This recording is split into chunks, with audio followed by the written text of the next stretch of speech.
দেখুন, গুড় বাতাসা আপনারা জানেন এটা গ্রাম্য ট্রেডিশন। আপনারা জানেন ভোট চলছে, যেহেতু এটা গ্রাম্য এলাকা, তো গ্রামের মানুষ বাইরে থেকে এলে গুড় বাতাসা খাওয়ায়। আমাদের বুথগুলো অনেক দূরে দূরে, আদিবাসী পাড়ার এখান সেখান থেকে আসছে, তারা হেঁটে হেঁটে টোটোতে আসছে, রোদে গরমে আসছে, তার জন্য তাদের গুড় বাতাসা জল খাওয়ানো হচ্ছে।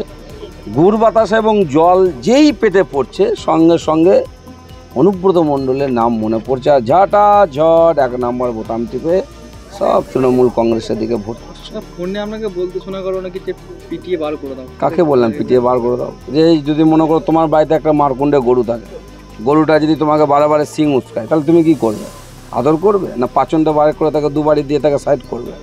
এরকম কোনো বুথে 2-1টা মারকুণ্ডে গরু যে দাপালাপি করছে, তাদের বুথ গরুটা কারা? এই সিপিএম, খ্যাক্সিয়াল, বিজেপি, তাতে আমার বুথ প্রেসিডেন্টকে বলছি যে পাচন বার করে পিটিয়ে বার করে দাও বুথ থেকে।